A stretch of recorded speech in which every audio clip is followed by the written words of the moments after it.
In July of last year, we took a look at the case of Ottawa Police Constable Daniel Montsion, who responded to a call of a male causing a disturbance and groping female customers in a shop. The incident occurred in July of 2016, 4 years ago.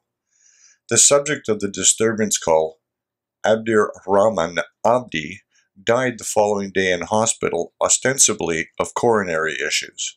The arrest itself was violent and resulted in several strikes by Montsion in order to get control of the larger psychotic man. He was ultimately charged with manslaughter and suspended from duty while he awaited trial. He was acquitted this week in an Ottawa courtroom of all charges, as he should have been. The criminal charges against Montsion were never about excessive use of force. The police use force every day in every part of the country in the execution of their duty. No, in this case, the criminal charges were all about the perceived racism on the part of the Ottawa Police Service simply because the officer was white and Abdi was black. That's all nonsense, of course, and I'm glad the rule of law overtook the nonsense of political correctness and systemic racism as is touted by the Prime Minister and the Commissioner of the RCMP, Brenda Lucki. And it is nonsense, make no mistake. Not one snippet of evidence adduced at trial suggested anything of the sort. The case was adjudicated at bar, weighing the actual evidence and the law as it pertains to the use of force by police. To be clear, the police are allowed by law to use force to execute their duty, and the law allows them to use as much force as is necessary in the execution of that duty, and they are criminally responsible for any excess thereof.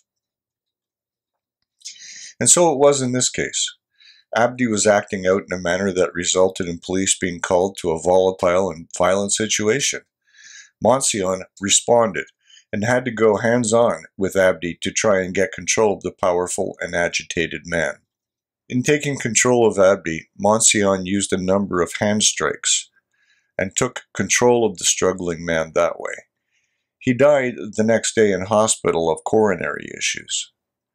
One thing that became clear in the trial is there was nothing racist in the interaction. Abdi was violent and was dealt with accordingly. Police work is occasionally violent. It goes with the territory. But the blatant nonsense being spouted by the hand-wringers and the higher purpose people in the aftermath of the acquittal is really beyond the pale. Yes, Montsion is white. Yes, Abdi was black. But that does not and should not mean that Montsion should not have dealt with the violent man the way he did. It really is a stupid argument. Montsion did his job on that fateful July 2/16 day. He had to get physical, and he did. But he got control of Abdi and made the citizens he was being paid to protect safe from a violent, psychotic man. The race of both men was and remains incidental. The hand-wringers may want to make this about something else. It's not, and not by a long shot. Montsion, who has been suspended for nearly 4 years, should be restored to active duty forthwith. Anything less is kowtowing to the mob. For True North, I'm Leo Knight.